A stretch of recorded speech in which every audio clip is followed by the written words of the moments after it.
ये जो प्रेरितों के काम में सुलेमान के ओसारे में पतरस का संदेश, कल हमने सीखा था कि पतरस ने और यूहन्ना ने एक लंगड़े भिखारी को चंगा कर दिया था। अगर आपको याद है, अगर आपको थोड़ी सी भी याददाश्त तेज है, थोड़ा नहीं है तो बादाम खा लिया करो थोड़े बहुत, ठीक है। तो अगर थोड़ी सी भी याद है तो कल हमने पतरस ने और यूहन्ना ने यीशु मसीह नासरी के नाम से क्या कर दिया था, एक लंगड़े भिखारी को बोला था कि यीशु मसीह नासरी के नाम से तू उठ और चल फिर, और उसका हाथ बढ़ाया उसकी तरफ, और हाथ पकड़ करके वो तुरंत उसका हाथ पकड़ करके उठा, और उसके पाँव में बल आ गया। वो उछलता कूदता नाचता हुआ यूहन्ना और पतरस और यूहन्ना के साथ सुलेमान के ओसारे में वहां तक पहुंच गया। ठीक है, इनके साथ साथ मंदिर में आगे पहुंच गया। अब जितने लोग उस लंगड़े को देख रहे थे, आपको मैं एक बात बताऊं, सच में किसी प्रभु के दास ने एक बात बोली है कि परमेश्वर जो भी करता है, मैक्सिमम जो भी करता है, 80% 90% परमेश्वर जो भी करता है अपनी महिमा के लिए करता है। उसने इंसान को बनाया अपनी महिमा के लिए, आप लोगों को धरती पे भेजा अपनी महिमा करवाने के लिए।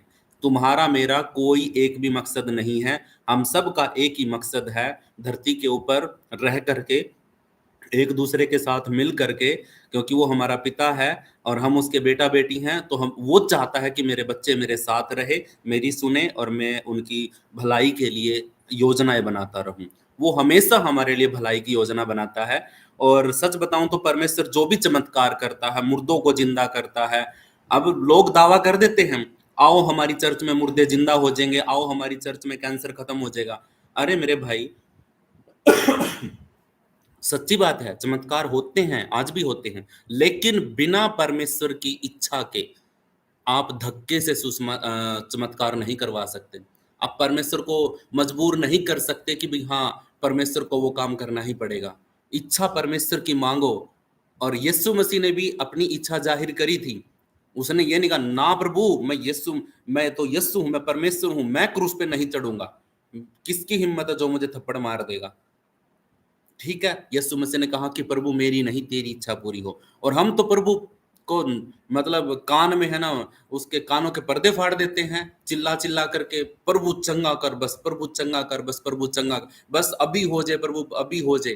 ठीक है, अच्छी बात है, प्रार्थना करिए प्रभु से। ठीक है, प्रार्थना का मतलब गुस्से में आकर के प्रार्थना नहीं होती है। आप जब घोषणा करते हैं तब आप चिल्ला सकते हैं, शैतान को डांटते हैं आप ऊंची आवाज में प्रार्थना कर सकते हैं। लेकिन अगर चिल्ला चिल्ला करके प्रभु परमेश्वर के सामने खड़े हैं, सिंहासन के सामने, और उससे ऊंची आवाज में बात कर रहे हैं, तो पिता नहीं सुनता है। ऊंची आवाज में की गई प्रार्थना प्रभु नहीं सुनता है। यीशु मसीह ने कहा कि उनको अच्छा लगता है कि वो ऊंची ऊंची आवाज में माइक पे, स्टेज पे ऊंची आवाज में बोले प्रार्थना करने के लिए। क्यों? क्यों अच्छा लगता है? क्योंकि सारी लोग उसकी तरफ देखे कि हाँ वो प्रार्थना कर रहा है। प्रभु को सारी मनसा का पता है कि ये व्यक्ति किस हिसाब से प्रार्थना करता है। मेरे पास कॉल आते हैं तो मैं कॉल पे प्रार्थना करता हूँ, प्रभु यीशु मसीह आप दया कर अपनी बेटी के ऊपर, अपने बच्चों के ऊपर दया कर, अनुग्रह कर पिता परमेश्वर। खुदावन तू दयालु अनुग्रहकारी है, प्रभु तू दया कर। मैं ऐसे बोलता हूँ प्रार्थना में। ठीक है, मतलब मैं डांट फटकार प्रभु से धक्का मुक्की करके, प्रभु नहीं करना ही पड़ेगा, प्रभु करना। अरे क्यों करना पड़ेगा भाई? अगर उसने पाप ही इतने कर रखे हैं और पश्चाताप उसने एक बार भी नहीं किया है, और मैं धक्का कर रहा हूं कि उसको चंगा कर प्रभु। उसका भी तो परमेश्वर के साथ पर्सनली रिश्ता है, परमेश्वर ने उसको भी तो बनाया है। मेरी सिफारिश से क्या हो सकता है कि परमेश्वर उसकी बातों को सुन सकता है, लेकिन करना और ना करना तो परमेश्वर का काम है। ठीक है, मैं इतनी दूर गया सिर्फ इसलिए गया क्योंकि परमेश्वर जो भी चमत्कार करता है, चिन्ह दिखाता है, मुर्दों को जिंदा करता है, चंगाई करता है, छुटकारा देता है, वो सिर्फ और सिर्फ अपनी महिमा के लिए करता है। हालेलुया। वो सिर्फ और सिर्फ अपनी महिमा के लिए करता हूं। आपको चंगाई भी परमेश्वर की महिमा का कारण होगा तो ही देगा। जो व्यक्ति छोटी छोटी चीजों की गवाही नहीं दे पाता ना, तो बड़ी बीमारियों को प्रभु चंगा नहीं करेगा। क्यों नहीं करेगा? क्योंकि वो जब छोटे में विश्वास योग्य नहीं है, थोड़े में विश्वास योग्य नहीं है, तो परमेश्वर उसको ज्यादा कहां से दे देगा बताओ। तो इसीलिए आपको छोटी छोटी खुशियां जो प्रभु देता है, छोटी छोटी बातें जो आपके जीवन में आती है, उनकी गवाही देना बहुत जरूरी होता है। ठीक है, अगर आप थोड़े में विश्वास योग्य हैं तो प्रभु आपको ज्यादा देगा। हालेलुया। दूसरा, आज जो पतरस के द्वारा यीशु मसीह नासरी के नाम से जो लंगड़ा भिखारी चंगा हुआ था कल, तो वो कोई आम बात नहीं थी। पता है क्यों? क्योंकि पूरी मंदिर के अंदर जितने भी लोग आते थे आसपास में, तो वो उस लंगड़े भिखारी को देखते थे और उनको यही पता था कि भी ये लंगड़ा भिखारी हैं। लेकिन एक अचंबा हो गया कि वो लंगड़ा भिखारी नाच रहा और कूद रहा है मंदिर के अंदर, और उसके साथ दो व्यक्ति हैं, पतरस और यूहन्ना। अब ये एक चिन्ह था किस चीज का? लोगों को अपनी तरफ आकर्षित करने का। यीशु मसीह लोगों को चंगा करता था। आपको एक बात बताऊं, क्या बात करते हैं वो जो जो धन्य वचन है ना, वो पहाड़ी उपदेश है जो प्रभु यीशु मसीह ने दिया था। उससे पहले प्रभु यीशु मसीह ने सभी लोगों को चंगा किया था। सभी लोगों को एक चंगाई सभा लगाई थी और सारे लोग आए थे दूर दूर से, आसपास के सारे एरिया के लोग आए, चंगाई पाके गए थे यीशु मसीह से। और कुछ दिनों के बाद फिर प्रभु यीशु मसीह ने पहाड़ी उपदेश के लिए सभी को बुलाया और पूरी की पूरी भीड़ आ गई। चंगाई, चमत्कार और चिन्ह ये परमेश्वर के सामने आने के एक तरीका है कि लोग यीशु मसीह के पास आते हैं, परमेश्वर की आवाज को सुनने के लिए आते हैं। यही तरीका है लोगों के लिए। आज भी लोग चमत्कार को ढूंढने के लिए बड़ी बड़ी चर्चों में जाते हैं, सिर्फ चमत्कार के लिए। उनको मतलब नहीं है कि परमेश्वर क्या बात करता है, उनको फर्क नहीं पड़ता है कि प्रभु हमसे कितना प्रेम करता है। उनको सिर्फ एक बात दिखती है कि भाई हाँ, उस कलीसिया में जाऊंगा और वहां पे चमत्कार होते हैं। भाई एक तो चर्च का नाम ही चमत्कार चर्च लगा के रखा चर्च का नाम ही चमत्कार चर्च, चमत्कार चर्च ऐसा, चमत्कार टीवी ऐसा कुछ उसका चैनल का चर्च का नाम है। ठीक है, तो मेरा कहने का मतलब ये है, परमेश्वर जब चाहेगा तब मुर्दे जिंदा होंगे, परमेश्वर जब चाहेगा तब आपकी बीमारी ठीक होगी। हालेलुया। लेकिन अगर 38 साल का रोगी जब चंगा हुआ था, तो वो वहां पे किसकी महिमा हुई थी? वहां पे पानी की महिमा नहीं हुई थी, वहां पे महिमा प्रभु यीशु मसीह के द्वारा परमेश्वर की हुई थी। हालेलुया। और कितने ही चमत्कार मैं आपको बताऊं, एलिया था, मूसा था, जितने चमत्कार ये करते थे, किसकी महिमा होती थी? परमेश्वर की। लाजर जब मर गया था, तो 3 दिन तक, 4 दिन तक यीशु मसीह उसके पास नहीं गया, जानते हुए भी कि भी हाँ, लाजर मरेगा। क्योंकि उसको पता था कि अगर मैं जाकर के उसको बीमारी है ठीक कर दूंगा तो कुछ भी महिमा नहीं होगी परमेश्वर की। लेकिन जब वो मर जाएगा और मरने के बाद भी 3 दिन ऊपर हो जाएंगे, तो मैं चौथे दिन जाऊंगा। और फिर यीशु मसीह ने कहा कि मैं आवाज दूंगा और फिर देखो परमेश्वर की महिमा कैसे होती है। 4 दिन का लाजर, आज तक हम उस गीत को गाते हैं और इतने सारे गीत बन गए हैं और इतनी सारी मेन चंगाई के अंदर आ गया हो। हर वक्त उन चंगाइयों के द्वारा परमेश्वर की महिमा होती है। तो पहला पॉइंट है इसके अंदर, भीड़ का अचंबा करना। ठीक है, पद 11 से और 12 के बीच में जब हम पढ़ते हैं, 11 और 12 के अंदर, तो भीड़ होती है, वो अचंबे में आती हैं। जब चंगे हुए लंगड़े ने पतरस और यूहन्ना को पकड़ा, लोग चमत्कार देख करके अचंबित होकर के सुलेमान के ओसारे में दौड़े आए, क्योंकि उन्होंने लंगड़े भिखारी के चंगाई को सुना। और ये बात है ना पूरे मंदिर में फैल गई। तो सब के सब जहां पे वो लंगड़ा भिखारी था वहां पे जाकर के उसको सुनने के लिए, उसको देखने के लिए अचंभित होकर के वहां पे पहुंच गए। पतरस ने साफ कहा कि यह चंगाई उनकी अपनी सामर्थ्य या भक्ति से नहीं, बल्कि यीशु मसीह के नाम से हुई है। एक बात और बताऊं यहाँ पे सीखने की, जब चंगाई होती है ना, तो कुछ लोग अपने आप को सामने कर देते हैं। क्या करते हैं? वो सच्चाई नहीं बताते हैं। ये नहीं कहते कि ये चंगाई यीशु मसीह के नाम से हुई है। ठीक है, अपने आप को सामने करेंगे कि हाँ, मैंने प्रार्थना किया था। और कई बार तो पता है, प्रार्थना करें या ना करें, फिर भी पता क्या बोलते हैं? मैंने भी प्रार्थना किया था इस बहन के लिए कि ये चंगी हो जाए, उसने भी प्रार्थना की, मैंने भी प्रार्थना किया। अपने आप को सामने लेके आते हैं। मतलब क्रेडिट ओनली परमेश्वर को मिलना चाहिए। इसलिए पतरस ने साफ साफ सभी लोगों को बोल दिया कि ये जो चंगाई हुई है, ये हमारी सामर्थ्य, हमारे बल से नहीं हुई है, ये सिर्फ और सिर्फ यीशु मसीह के नाम से हुई है। हालेलुया। यहाँ पे पतरस साफ साफ इनको बता रहा है कि तुम लोग अचंबा करके मुंह फाड़ के आ तो गए हो देखने के लिए, लेकिन ये बात ध्यान रखो कि ये चंगाई यीशु मसीह ने करी है, जिसको तुमने क्या कर दिया? क्रूस के ऊपर चढ़ा दिया। हालेलुया। दूसरा है यीशु की गवाही। 13 से 16 पद के अंदर यीशु मसीह की गवाही देता है। कौन? पतरस। पतरस ने याद दिलाया कि यह चमत्कार उसी यीशु के द्वारा हुआ जिसे उन्होंने मतलब कौन था? पिलातुस था ना, जो पिलातुस के सामने अस्वीकार किया और एक हत्यारे को चुन लिया। क्या कर दिया? पिलातुस के सामने अस्वीकार कर दिया। किसको? यीशु मसीह को, कि यीशु मसीह को हम नहीं जानते, उसको क्रूस पे चढ़ाओ। और एक बरब्बा को, हत्यारे को, उन्होंने क्या कर लिया? बोला कि बरब्बा हमारे पास आ जाए, उसको छोड़ दो, लेकिन यीशु मसीह को क्या करो, क्रूस के ऊपर चढ़ा दो। उसके बाद उन्होंने जीवन के कर्ता, कौन है जीवन का कर्ता, जीवन को बनाने वाला, ऑथर ऑफ लाइफ, जीवन देने वाला कौन है, यीशु मसीह, और उसको क्या कर दिया, उन्होंने मार डाला। जो जीवन देने वाला था उसको ही, उसकी ही जीवन लीला समाप्त कर दी इन लोगों ने। लेकिन इनको इस बात का नहीं पता था कि जो जीवन देने वाला है वो जीवन ले भी सकता है और जीवन दोबारा फिर दे सकता है। उसके दाएं बाएं हाथ का काम है, वो जीवन ले भी सकता है और जीवन दे भी सकता है, कोई उससे छीन नहीं सकता। उसने अपनी मर्जी से दिया था, तभी लोग उसको क्रूस पे चढ़ाने पाए थे। बल्कि अगर कोई लोग सोचते ना कि भाई राजा ने चढ़ा दिया, इजरायलियों ने चढ़ा दिया, किसी के बाप में इतना दम नहीं था कि यीशु मसीह को क्रूस पे चढ़ा दे। वो निर्दोष मेमना बन के आया था, ठीक है, निर्दोष मेमना बन के आया। तो लोगों ने क्या किया, उसको है ना, उसकी कहते हैं ना भी मतलब शरीफी का, उसकी खामोशी का, उसकी मासूमियत का गलत फायदा उठा करके अपनी मर्जी से उनके ऊपर दोष लगा दिए और उसको पकड़ा और मार के चढ़ा दिया क्रूस के ऊपर। हालेलुया। उन्होंने जीवन के कर्ता, ऑथर ऑफ लाइफ को मार डाला, परंतु परमेश्वर ने उसे मरे हुए में से जिला दिया। हालेलुया। पता नहीं क्या हो रखा मुंह पे।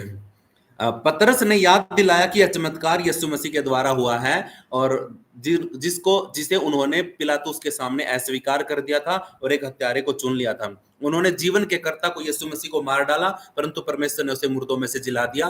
पतरस और प्रेरित इस बात के गवाह हैं। जितने भी पतरस के साथ जितने भी चेले बाकी के थे, सब के सब इस बात के गवाह हैं कि यीशु मसीह मुर्दों में से जिलाया गया। जिस आत्मा ने, हम भी आगे भी हम यही स्वीकार करते हैं कि जिस आत्मा ने प्रभु यीशु मसीह को मुर्दों में से जिलाया, वही आत्मा हमें भी मुर्दों में से जिलाएगी। हालेलुया।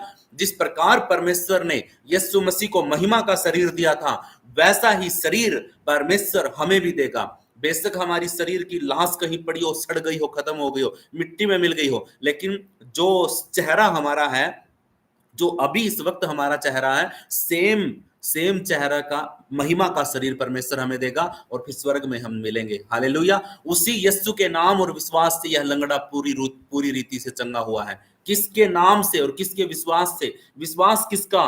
पतरस का, यूहन्ना का, कि यीशु मसीह नासरी के नाम से तुम चंगे हो जाओ। एक विश्वास था उनका, और नाम किसका था? यीशु मसीह का।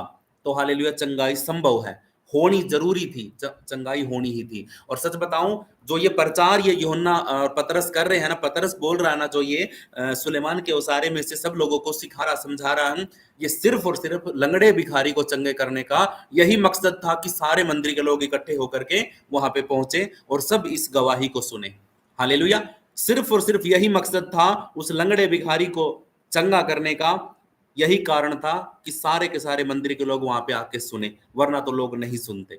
ये एक चिन्ह था, एक चमत्कार था कि यीशु मसीह के नाम से ही बीमार चंगे होते हैं, लंगड़े ठीक होते हैं और मुर्दे जिंदा होते हैं।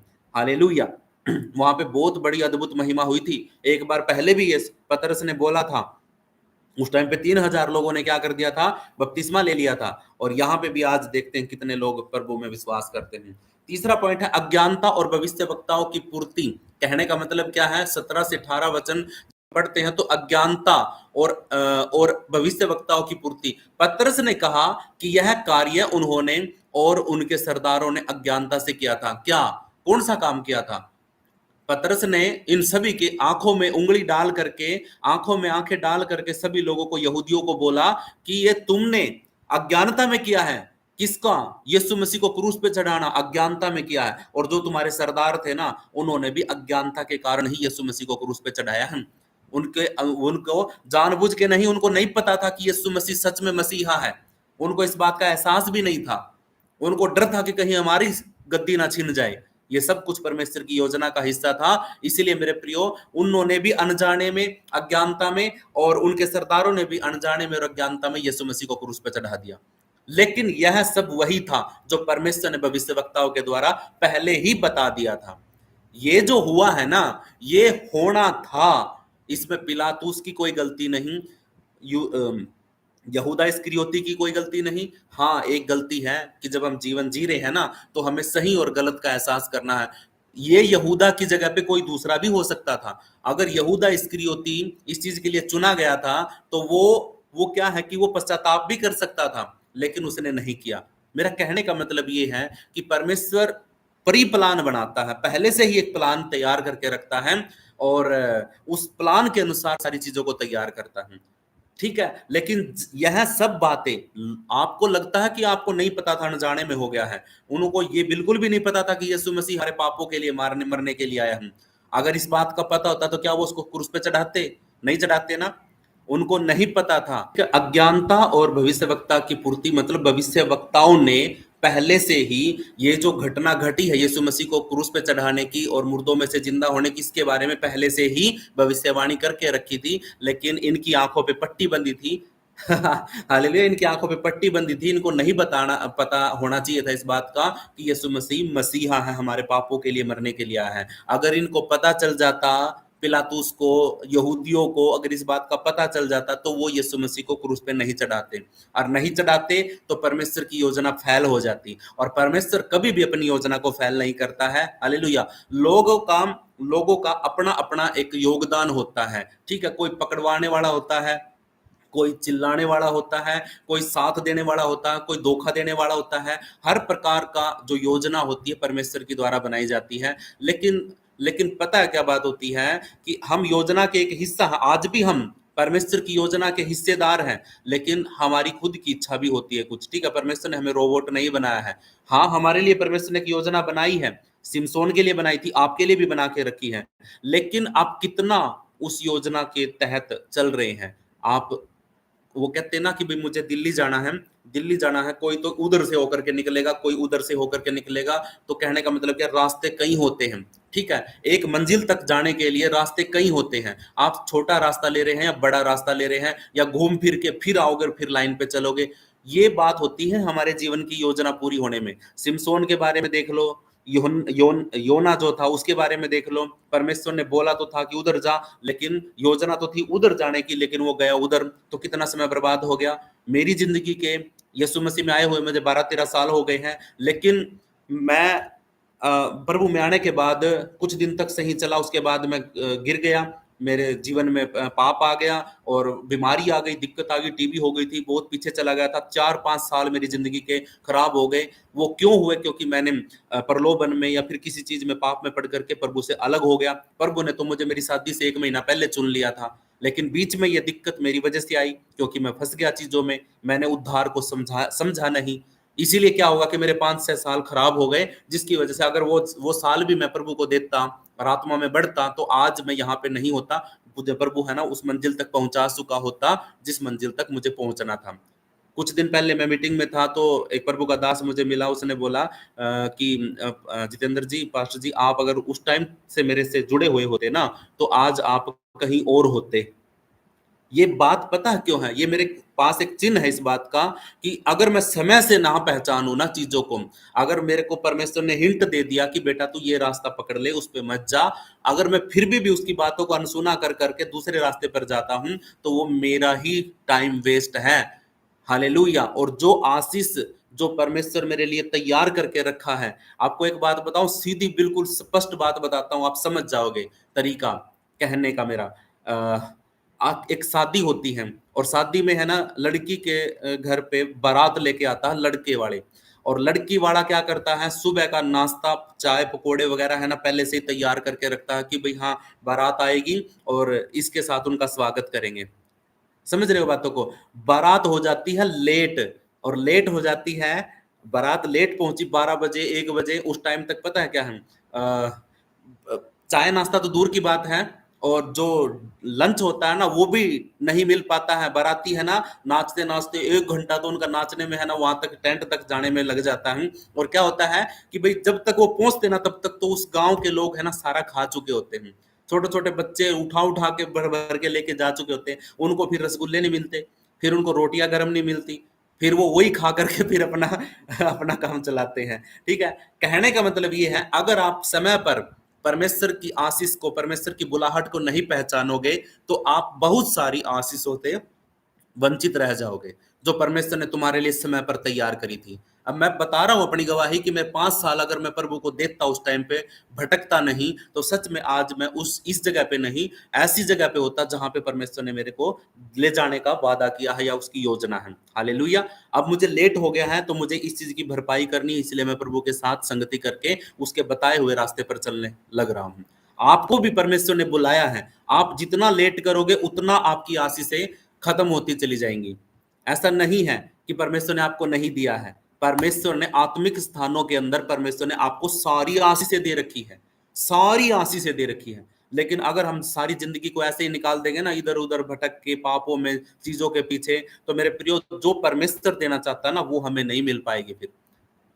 ठीक है, मुझे इसको पूरा करने की जल्दबाजी नहीं है, मेरा मकसद ये है कि आप सीखें, मेरे जीवन से सीखो। मैं अपनी गवाही पहले देता हूं, मेरे जीवन में मैं सोचता था कि मेरी कोई गवाही नहीं है, लेकिन सच बताऊं ये भी मेरे जीवन की गवाही है।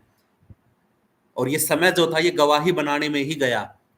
परमेश्वर है ना, कुछ भी एवं ही नहीं करता है हमारे लिए। ठीक है, इसलिए मेरे प्रियो, हमें प्रभु को पहचानना, उसकी बुलाहट को पहचानना है। ये जो हुआ ना, ये जो कुछ भी हुआ, तीसरे पॉइंट के अंदर अज्ञानता और भविष्यवक्ता की पूर्ति, परमेश्वर के लोगों ने, भविष्यवक्ताओं ने पहले ही बोल दिया था सारी बातें होने जा रही हैं, लेकिन इनकी अज्ञानता के कारण, अज्ञानता के कारण, पता ना होने के कारण उन्होंने यीशु मसीह को क्रूस पे चढ़ा दिया।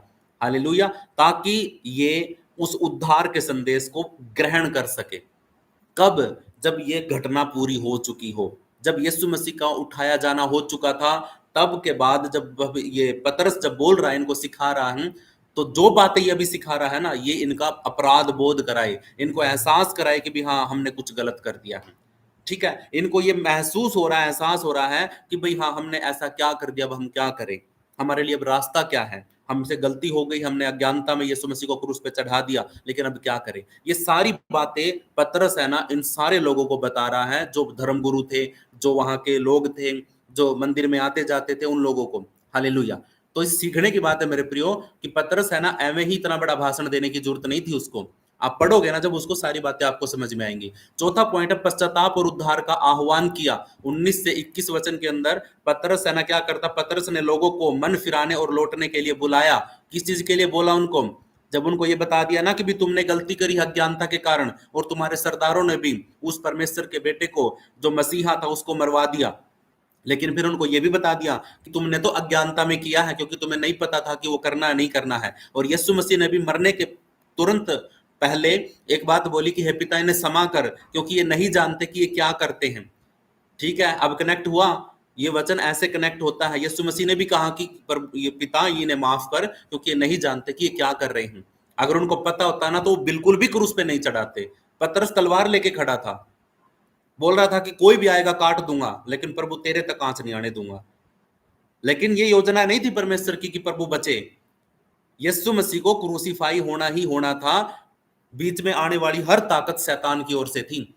हालेलुया। तो इसीलिए रुकावट नहीं आई, क्योंकि परमेश्वर अपनी योजना को पूरा करता है। हालेलुया। आपके जीवन में भी प्रभु अपनी योजना को पूरा करेगा। तो पश्चाताप और उद्धार का संदेश पतरस अब दे रहा है 19 से 21 वचन के अंदर। पतरस ने लोगों को मन फिराने और लौटने के लिए बुलाया, ताकि उनके पाप मिट जाए और प्रभु की ओर से विशांति, विश्राम, विश्राम की शांति के दिन आए। मतलब ये लोग अपने पाप से, जो इनको अभी एहसास हो रहा है ना कि हमने यीशु मसीह को गलत चढ़ा दिया, हमने अपने परमेश्वर को क्रूस पे चढ़ा दिया, हमने अपने मसीहा को क्रूस पे चढ़ा दिया, अब इस बात का गिल्टी महसूस कर रहे हैं, घृणा कर रहे हैं अपने आप से। तो पतरस ने बोला कि अब एक रास्ता है हमारे पास, आप पश्चाताप करो, अपना मन फिराओ, अपने पापों की तौबा करो, ताकि प्रभु आपके पापों को मिटाए। और योजना जो पूरी होनी थी वो तो हो चुकी है, लेकिन अब तुम्हारे मन को शांति मिलेगी। शांति के दिन आए, ताकि तब आएंगे जब तुम मन फिराओगे। यीशु स्वर्ग में तब तक रहेगा जब तक सब बातों का सुधार न हो जाए, जो परमेश्वर ने भविष्यवक्ताओं द्वारा कही थी। हालेलुया। यीशु स्वर्ग में है आज भी। कहां पे है? पिता परमेश्वर के पास है। लेकिन जब तक सारी भविष्यवाणियां पूरी नहीं हो जाती ना, जो प्रकाशित वाक्य में भी बोली गई है, तब तक यीशु मसीह नहीं आएगा। हालेलुया। जब तक नहीं आएगा, सारी बातों का सुधार जब तक नहीं हो जाएगा ना, तब तक यीशु मसीह नहीं आएगा। ये बात आप याद रखें, तब तक वो स्वर्ग में रहेगा। लेकिन जैसे ही सारी बातें पूरी होंगी, जैसे ही सारी भविष्यवाणियां पूरी होंगी, तुरंत प्रभु यीशु मसीह अपने सिंहासन से उठ करके आएगा। हालेलुया। और एक एक को उठा लेगा जो हमारे बीच में से पश्चाताप किए हुए होंगे। हालेलुया। दूसरा है मूसा और भविष्यवक्ताओं की गवाही। किस किस की गवाही? मूसा और भविष्यवक्ताओं की गवाही की बात हो रही है। यहाँ पे लिखा है, मूसा ने पहले ही कहा था कि परमेश्वर एक भविष्यवक्ता मसीह उठाएगा और जो उसकी ना सुनेगा वह नाश किया जाएगा। अब परमेश्वर ने मूसा के द्वारा ही यीशु मसीह की भविष्यवाणी कर दी थी, एक मसीहा आएगा, और इसी की बाट देख रहे थे सारे लोग, और जब वो आ गया तो किसी ने पहचाना भी नहीं। हालेलुया। लेकिन ये सोच रहे थे कि मसीहा हमें रोमी साम्राज्य से बचाने के लिए आएगा, रोमी सम्राट से बचाने के लिए आएगा, उनके कानून से बचाने के लिए आएगा। लेकिन यीशु मसीह तो वहां पे बंदी बना लिया गया, वो तो उनकी ही कुर्सी हिला रहा था। ठीक है। यीशु मसीह ने जो काम किए ना उनके द्वारा, यहूदियों का जो धर्म गुरु थे उनकी ही कुर्सी हिल रही थी, भूकंप आ गया था उनके नीचे। यीशु मसीह ने जब लोगों को चंगा करना शुरू किया तो मतलब यहूदियों के जो धर्म गुरु थे उन तक कोई नहीं जा रहा था, दान जाना खत्म हो गया था, भेंट जाना खत्म हो गई थी, उनकी वैल्यू खत्म हो गई थी। उन्होंने सोचा कि भाई अब तो इसको मरवाना ही पड़ेगा, तभी जाकर के ये सारे लोग हमारी तरफ आएंगे, तभी जाकर के इनको एहसास होगा कि भाई वो कोई भविष्यवक्ता नहीं है, वो खत्म हो चुका, उसकी डेथ हो चुकी है। इसीलिए यही कारण था मेन कि उनके जीवन में ऐसी बातें आई जिसकी वजह से उन्होंने घृणित होकर के, कठोर होकर के यीशु मसीह को क्रूस पे चढ़वाया। हालेलुया। ये सब परमेश्वर की योजना का एक हिस्सा है। जैसे सैमुअल से लेकर सभी भविष्यवक्ताओं ने इन दोनों की गवाही दी थी जो यीशु मसीह के जीवन में हुए। पतरस, यूहन्ना, याकूब, इन सभी चेलों के जीवन में जो घटना घट रही है वो सारी भविष्यवाणियां सैमुअल से लेकर के बाद में जितने भी भविष्यवक्ता आए तो तब तक सारी बातें घटी। ये इस चीज की गवाही पहले से ही दे दी गई थी। हालेलुया। आखिरी है वाचा और आशीष। वाचा का और आशीष के बारे में। वाचा होती है वादा करना, आशीष होती है जो आपको हम परमेश्वर देता है। काफी समय हो गया। पतरस ने याद दिलाया कि वे भविष्यवक्ताओं की संतान और अब्राहम की वाचा के वारिस हैं।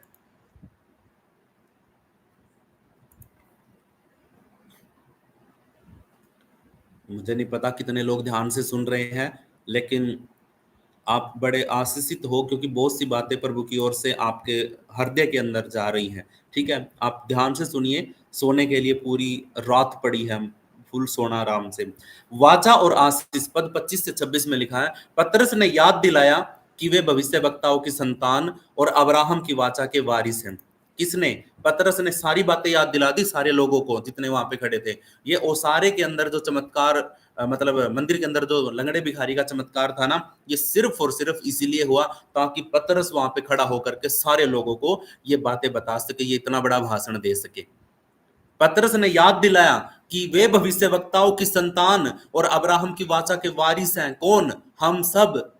किसके? भविष्यवक्ताओं की संतान और अब्राहम की वाचा के वारिस हैं कि अब्राहम के वंश यस्सु से पृथ्वी के सारे घराने आशीष पाए। किसके द्वारा? अब्राहम का वंश किसके द्वारा आशीष पाएगा? अब्राहम से नहीं, अब्राहम का वंश यस्सु मसीह के द्वारा सारा घराना जो है वो आशीष पाएगा। हालेलुया। ये भविष्यवाणी पहले से ही हो चुकी थी। हम अब्राहम के साथ जो वाचा परमेश्वर ने बांधी थी ना, आशीष पाने की, छुटकारे की, ये सारी अब्राहम के साथ वाचा बंधी थी। और अब्राहम के जितने भी वंश हैं सारे वंश पापी थे। हालेलुया। सब के सब पापी थे, लेकिन परमेश्वर पापी व्यक्ति को अपने पास नहीं रख सकता, इसलिए यीशु मसीह का बलिदान होना बहुत जरूरी था। उसके बलिदान के द्वारा, हमारे विश्वास के द्वारा, यीशु मसीह का नाम से, उसके लहू से अब्राहम की जितने भी संतान हैं, हम, आप, यहूदी, मुस्लिम, पूरी दुनिया की बात कर रहा हूं, ठीक है, जहां कहीं भी मतलब लोग परमेश्वर यहोवा को मानते हैं, यीशु मसीह के द्वारा सबके घर में सारे घराने आशीषित हैं यीशु मसीह के नाम में। अब्राहम का वंश, वाचा का वारिस यीशु मसीह के द्वारा आशीषित हुआ है। हालेलुया। हमारा घराना यीशु मसीह के नाम से आशीषित है। परमेश्वर ने पहले उन्हीं के पास अपने सेवक यीशु को भेजा ताकि वह उन्हें उनकी बुराइयों से फेर कर आशीष दे। सबसे पहले यीशु मसीह किन के बीच में आया? क्या भारतीयों के बीच में आया? क्या चाइना वालों के बीच में आया?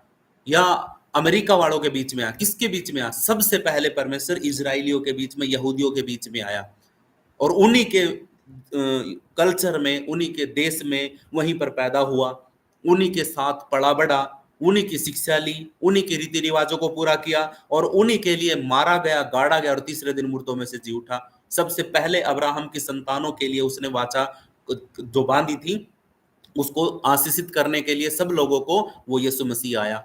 परमेश्वर ने पहले उन्हीं के पास अपने सेवक यीशु को भेजा, ताकि वह उन्हें उनकी बुराइयों से फेर कर आशीष दे। हालेलुया। तो मेरे प्रियो, यहाँ पे कुछ बातें हैं जो पतरस सभी को बता रहा है। सारी मैं बताता तो शायद 2 घंटे लग जाते। अब इतने से पॉइंटों में ही जब छोटे से शॉर्ट करने के बाद भी जब इतना समय लग गया है, तो सॉरी, मैं ज्यादा बड़ा नहीं करूंगा अभी। ठीक है, ये सारांश था। ठीक है, सुलेमान के ओसारे में पतरस का संदेश का सारांश था। 4-5 बातें थी, 6 बातें हैं बस इसके अंदर ये, और 6 बातों में इतना समय लग गया है क्योंकि मैं कुछ बातें आपको पिछली बातें बताने लग गया था, इसीलिए कुछ गवाहियां हो गई थी इसीलिए। तो सबसे पहले हमने सीखा इस पतरस के संदेश से, भीड़ अचंबा करके आई थी। क्यों आई थी, क्यों इकट्ठी हो गई थी? क्योंकि वहां पर लंगड़े भिखारी को चंगा किया गया था यीशु मसीह नासरी के नाम से। और पतरस ने अपने आप को क्रेडिट नहीं दिया, उसने अपने आप को सामने नहीं किया। उसने बोला कि उसी यीशु मसीह के नाम से ये चंगा हुआ है जिसको तुमने क्रूस पे चढ़ा दिया था। तुमने यीशु मसीह के बदले तुमने बरअब्बा को चुन लिया था, उसी यीशु के नाम से जो जिसको तुमने क्रूस पे चढ़वा दिया, और पिता परमेश्वर ने उसको मुर्दों में से जिंदा कर दिया। उसी यीशु के नाम से ये व्यक्ति चंगा हुआ है, मुंह फाड़ के मत देखो। हालेलुया, ऐसी बात बोली। फिर उन्होंने यीशु की गवाही दी सभी को। पतरस ने याद दिलाया कि यह चमत्कार यीशु मसीह के नाम से ही हुआ है, जो जीवन देने वाला था दे दिया। आप सोच के देखिए कि ये गवाही यीशु मसीह की बता रहा। उसके बाद बता रहा है, चलो तुमने जो भी किया, ठीक है, तुमने यीशु मसीह को पकड़वाया, मरवाया, जो कुछ भी किया, वो सब कुछ तुमने अज्ञानता में किया, क्योंकि अगर तुम्हें पता होता तो तुम यीशु मसीह को क्रूस पे नहीं चढ़ने देते। हालेलुया, परमेश्वर की योजना रुक जाती। तो ये भी अच्छी बात है। लेकिन आज मैं तुम्हें बताता हूं, बेशक तुमने अज्ञानता में किया, लेकिन याद करो कि भविष्यवक्ताओं ने क्या बातें करी थी। ठीक है, सैमुअल से लेकर के मूसा, सब लोगों ने यीशु मसीह के नाम की भविष्यवाणी करी, और उनकी व्यवस्था के अंदर सारी बातें लिखी हुई थी। ये सब अब याद आ रही है इनको, यीशु मसीह के जाने के बाद। अब इनको सारी भविष्यवाणियां याद आ रही है। अब इनको ये पता लग गया कि हमने कितना बड़ा गुनाह कर दिया है, तो इनको ये अपराध बोध होने लग गया। तो फिर परमेश्वर के दास ने, पतरस ने बोला, भाई तुम आओ और तुम पश्चाताप करो, उद्धार तुम्हारा है। हालेलुया, तुम पश्चाताप करो और उद्धार तुम्हारा है। पतरस ने लोगों को मन फिराने के लिए बुलाया और कहा कि तुम अपना मन फिराओ, ठीक है, सब पापों से मन फिराओ और परमेश्वर तुम्हें शांति देगा। हालेलुया। तो इसीलिए पर उसने एक बात और बोली कि परमेश्वर के पास यीशु मसीह है, वो तब तक धरती पे नहीं आएगा जब तक सारी बातें सिद्ध ना हो जाए, जब तक सारे सुधार ना हो जाए, जब तक सारी भविष्यवाणियां पूरी ना हो जाए। अभी तो हम प्रकाशित वाक्य की भविष्यवाणियों में जी रहे हैं, और बहुत ही जल्द ये भविष्यवाणी भी पूरी होने जा रही है। जब सैमुअल कितने सालों पहले हन्ना ने रो करके एक बेटे को मांगा था, ठीक है, हन्ना ने रो करके एक बेटे को मांगा था और परमेश्वर ने उसको बेटा दे दिया था, और वही बेटा बड़ा होकर के सैमुअल भविष्यवक्ता बन गया था। परमेश्वर उससे बात करता था, छोटे से बचपन में ही परमेश्वर ने सैमुअल को बुला लिया था अपने पास आवाज दे करके। अब जब वो भविष्यवक्ता यीशु मसीह के बारे में वहां से ही भविष्यवाणी होती चली आ गई थी, तो आने वाले भविष्यवक्ता थे, सबने यीशु मसीह के बारे में भविष्यवाणी करी, और यीशु मसीह के समय में वो भविष्यवाणी पूरी हुई। तो क्या जब अब परमेश्वर ने प्रकाशित वाक्य में, और जो यूहन्ना, याकूब और ये जितने भी पतरस और ये जितने भी भविष्यवाणी कर रहे हैं, इन लोगों ने जो बोली, क्या वो पूरी नहीं होगी? नहीं होगी क्या? जब इतने सालों पहली भविष्यवाणी यीशु मसीह के समय में पूरी हो चुकी है, तो आने वाले समय में भी परमेश्वर अपनी भविष्यवाणियों को जो बोली गई है उनको पूरा करेगा। ये लिख लो, जो बोला गया है वो होगा, जो बोला गया है वो 100% होगा।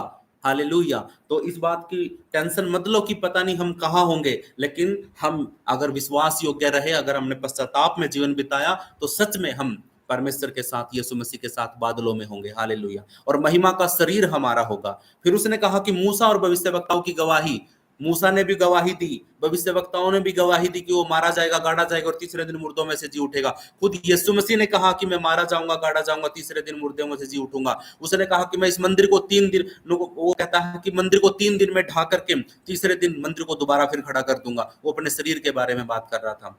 कितने से भविष्यवक्ताओं ने यही भविष्यवाणी करी थी। लास्ट में वो कहता है कि भाई ये वाचा और आशीष, वाचा अब्राहम के साथ बंधी थी और आशीष यीशु मसीह के द्वारा मिल रही है। हालेलुया।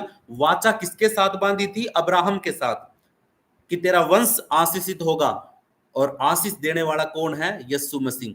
हालेलुया। तो अब पूरा घराना, अब्राहम का वंश यीशु मसीह के नाम में आशीषित है। हालेलुया। 5 बातें जल्दी से सीखते हैं। पहला है चमत्कार या आशीष को चमत्कार या आशीष को समझे परमेश्वर के नाम से होता है। किससे होता है इस बात को हमने समझना है। कोई व्यक्ति ये बोले भाई मैं कर दूंगा, भाई वो झूठ बोलता है। सबसे बड़ा झूठा वही है जो ये कहता है ना कि आओ मेरे पास, मैं तुम्हें चंगा कर दूंगा, मेरी चर्च में आओ, भाई तुम्हारा ये कैंसर खत्म हो जाएगा। वो सबसे बड़ा झूठा है, क्योंकि वो सारी महिमा परमेश्वर के अपने पास लेता है। आज पास्टर है ना, हाथ देखते हैं। क्या देखते हैं? हाथ। वो क्या करते हैं? पिछली बता देंगे, अगली बता देंगे, मुझे नहीं पता कैसे बताते हैं। अगली भी बता देंगे, पिछली भी बता देंगे, तेरा पति ये था, तेरा घर में वो सियाने होते हैं ना जो हमारे, जिनको हमने छोड़ा है पहले, वही सियाने मसीहत में घुस गए हैं और वो ऐसे ही करके लोगों को अपने पास बुला रहे हैं। वो तो सारी बता देता है, ए मेरे साथ चल उस चर्च में। वो पास्टर है ना, बस पिछली भी बता दी और अगली भी बता दी, वह भी बता दी, वह भी बता दी। कहने का मतलब ये है कि एक एक है ना, मतलब वो जो कल्चर पहले वाला था हमारा, वही चीज मसीहत में भी आ गया है। तो विश्वास रखो मेरे प्रियो, चमत्कार और आशीष सिर्फ परमेश्वर की ओर से आती है, यीशु मसीह के नाम से होता है। अगर कोई महिमा ले रहा है यीशु मसीह के नाम की, पहली बात तो ज्यादा दिन तक नहीं चलेगा, और दूसरा अगर चल भी रहा है तो सभी को अपने साथ नरक में लेके जाएगा। दूसरा है पाप की चेतावनी और पश्चाताप का महत्व। अगर आपको अभी और इसी वक्त अपनी गलतियां महसूस हो रही हैं, अभी आप आंखों को बंद करके दिल पे हाथ रख के पूरी जिंदगी बचपन से लेकर के अब तक का आप सोचिए कि क्या कोई ऐसी गलती करी है मैंने, किसी भाई के विरोध में कोई मेरे दिल में नफरत तो नहीं है, कोई मैंने ऐसा काम तो नहीं किया जिसकी वजह से किसी का दिल दुखा था और मैंने माफी नहीं मांगी है। तो आज इस वक्त उस चेतावनी को, पाप की चेतावनी को अपने अंदर लेके आओ और पश्चाताप करो, और फिर देखो कि कितना बड़ा महत्व आपके जीवन में होता है। ये पश्चाताप का फल है। हालेलुया। अगर यहूदा इस्करियोती मरता नहीं और पश्चाताप कर लेता तो 12वां चेला अलग से चुनने की जरूरत नहीं पड़ती। 12 के 12 चेलों में वो यहूदा इस्करियोती भी पत्री लिखता या फिर लोगों को पश्चाताप का सुसमाचार सुनाता, जैसे पतरस ने किया था। हालेलुया। तो पश्चाताप अगर हमारे अंदर है तो हम सुसाइड नहीं करेंगे। यीशु मसीह ने रास्ता दिया है हमें उद्धार का। उद्धार से पहले पश्चाताप करना पड़ेगा और फिर हमारी जिंदगी का महत्व हो जाता है। हालेलुया। यीशु लहू से धो करके हमें नया कर देता है और हमारा जीवन नया हो जाता है। वहीं से हमारी नई जिंदगी शुरू हो जाती है जिस दिन हम यीशु मसीह के लहू में शुद्ध हो जाते हैं। मानो आज बोलो कि प्रभु मेरे जीवन में मैंने जो भी गलती करी है, पाप किया है किसी भाई के विरोध में, तो प्रभु मैं उसको यीशु मसीह नासरी के नाम से मैं माफी मांगता हूँ। और प्रभु में और नाम का सामर्थ्य, हमारे अंदर विश्वास होना चाहिए कि हमारा प्रभु हमारे लिए सब कुछ करेगा। उसकी योजना हमारे लिए हानि और नाश की नहीं है, वो सिर्फ हमारे लिए भलाई ही चाहता है। इस बात को पकड़ के बैठ जाओ। और दुख आए, तकलीफ आए, बोलो कि प्रभु तेरी योजना पूरी हो, तेरी इच्छा पूरी हो। मरने तक भी हो जाओ तो बोलो प्रभु तेरी इच्छा पूरी हो, क्योंकि प्रभु तेरी इच्छा और तेरी योजना मेरे लिए हानि की नहीं है। अगर तू मार भी देगा ना तो भी मेरे लिए स्वर्ग तैयार है। प्रभु का दास कहता है पौलुस की मेरे लिए जीना तो मसीह है और मरना मेरे लिए लाभ का काम है।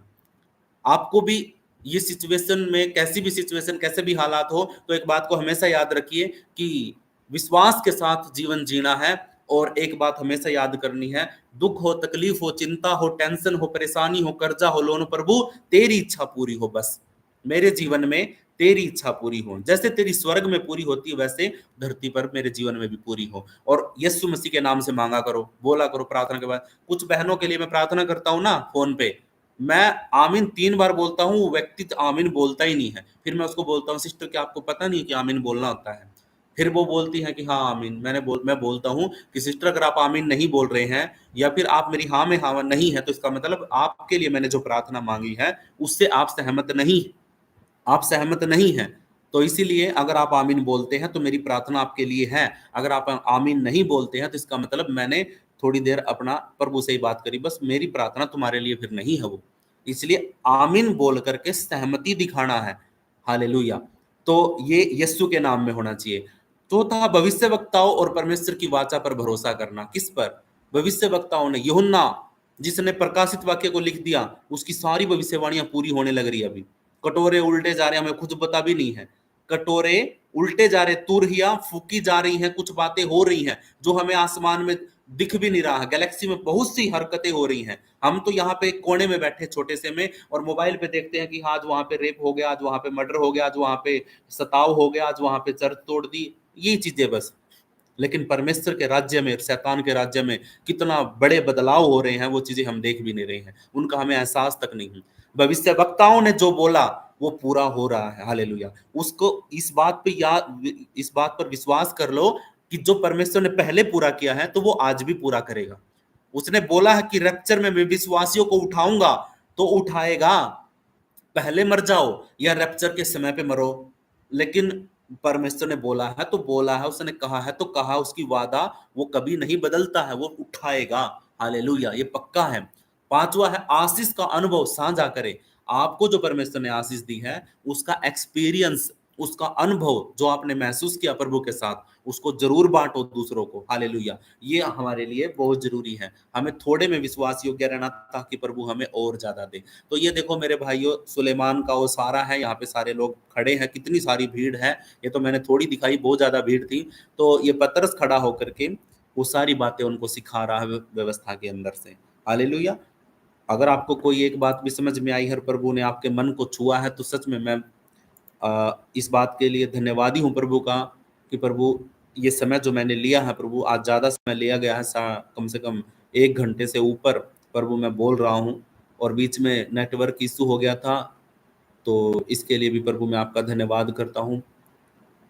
आंखों को बंद करते हैं और धन्यवाद करते हैं प्रभु का सारी बातों के लिए। बोलो प्रभु से कि प्रभु ये जो वचन है प्रभु, इसमें से आपने जो भी सीखा है और वो वचन आपके हृदय में लिखा जाए। बेशक सारी बातें ना समझ में आए, बेशक सारी बातों को ना मान सको, लेकिन कोई एक बात पकड़ लो। हालेलुया। कोई भी एक बात जो आपके दिल को छू गई है, उसी बात को पकड़ के बैठ जाओ और उसी को जिंदगी भर की शिक्षा बना के चलो। हालेलुया। प्रभु आपको आशीष करे, ब्लेस करे। आंखों को बंद करिए। धन्यवाद स्वर्गीय पिता परमेश्वर, हमारे उद्धारकर्ता मुक्तिदाता प्रभु, हम आपका धन्यवाद करते हैं, आपकी तारीफ करते हैं, आपकी बड़ाई करते हैं, आपकी स्तुति करते हैं, आपकी प्रशंसा करते हैं। राजा, आप दयालु हैं प्रभु परमेश्वर, अनुग्रहकारी हैं, हमारे पवित्र परमेश्वर हैं प्रभु परमेश्वर। आपने हमें जीवन दिया है, अपना जीवन दे करके, और फिर मुर्दों में से जिंदा होकर के प्रभु आपने हमें ये आस भी दे दी, एक उम्मीद भी दे दी कि अगर हम कल को मर भी जाएंगे तो भी हम जिंदा हो जाएंगे। प्रभु ऐसी उम्मीद और आशीष प्रभु आपने जो हमें दी है। हम अब्राहम के वंश से तो आ गए हैं, लेकिन पिता परमेश्वर हमें आशीष यीशु मसीह के नाम में मिल रही है। हालेलुया। वंश में तो हम विश्वास के द्वारा तो अब्राहम के संतान हैं, विश्वास के लिए तो, लेकिन आशीष और बरकत और उद्धार हमारा यीशु मसीह नासर के नाम में है। हालेलुया। इसलिए प्रभु परमेश्वर अंत तक हम धीरज धर के रखें और अपने विश्वास की रखवाली करके रखें, क्योंकि पिता परमेश्वर जो अंत तक धीरज धर के रखेगा वही उस मुकुट को पाएगा जो परमेश्वर हाथ में लिए खड़ा है हमारे लिए। जैसे ही हम मरेंगे या जैसे ही हम उस रैप्चर के समय तक जीवित रहेंगे, तो प्रभु हमें जिंदे हो या मरे हो, प्रभु हमें जरूर उठाएगा। हालेलुया। और वो मुकुट हमारे माथे पर होगा और हम देखेंगे कि हाँ प्रभु, यीशु मसीह जैसा था वैसा ही हम उसको उस समय पर देखेंगे। हालेलुया। और एक बात तो और प्रभु, हम इस बात को सीखते हैं कि प्रभु परमेश्वर जो यीशु मसीह के साथ विश्वास में अच्छे रीति से जीवन जिया है, उसको प्रभु रिवार्ड भी देगा, उसको प्रभु गिफ्ट गिफ्ट भी देगा, क्योंकि एक सिंहासन लगेगा जब रैप्चर हो जाएगा, जब दुल्हन, यीशु मसीह की दुल्हन जब उठा ली जाएगी और प्रभु परमेश्वर जब वो स्वर्ग में होंगे, तो यीशु मसीह एक बहुत बड़ा बोझ होगा वहां पे, जैसे शादी का खाना होता है, प्रभु परमेश्वर सब लोग आके खाते पीते हैं, ऐसे ही वहां पे मेमने का बोझ होगा और प्रभु हम वहां पे मौजूद होंगे और पूरी कलीसिया वहां पे होगी और प्रभु का यीशु मसीह का सिंहासन वहां पे लगेगा। और वो जो सबसे अच्छा था यीशु मसीह के साथ विश्वास में, जिसने बहुत अच्छा किया, उसको प्रभु परमेश्वर गिफ्ट देगा, रिवार्ड देगा। हालेलुया। प्रभु ऐसी ही मौके की, इस अवसर के लिए पिता परमेश्वर हम दौड़ में हैं। प्रभु हमारे मन को छू ले, हमारी देह प्राणात्मा को छू ले। खुदावन तू हमें उस हर एक उस पाप से बाहर निकाल जो प्रभु परमेश्वर हमारे जीवन में आज भी बना हुआ है, और जिस किसी पाप के लिए मैंने माफी नहीं मांगी, तौबा नहीं करी, प्रभु आज उसको मैं अपने जीवन से माफी मांगता हूँ। पिता परमेश्वर उसको अपने जीवन से निकालता हूँ, उस बंधन को तोड़ता हूँ जो प्रभु परमेश्वर आज भी मेरे जीवन में बंधा हुआ है। यीशु मसीह नासरी के नाम से पिता परमेश्वर हम इन वचनों को और इस आज पतरस के सुसमाचार के द्वारा पिता परमेश्वर हम अपने हृदय में प्रभु तेरी उस बातों को, उन गवाहियों को, उन भविष्यवाणियों को और तेरे बलिदान को प्रभु हम अपने हृदय की पट्टियों पे लिख सके और हमेशा हमें याद रहे कि हाँ मेरे प्रभु ने मेरे लिए क्या किया है। Hallelujah, thank you Jesus. जो पहले कर चुका है वो अब भी कर रहा है और आने वाले समय में भी करेगा। हालेलुया। इस बातों के लिए प्रभु सारी महिमा तुझे मिले, सब महिमा तुझे मिले पिता परमेश्वर। यीशु मसीह नासरी के नाम से प्रार्थना को मांगते हैं। आमीन, आमीन, आमीन। आमीन।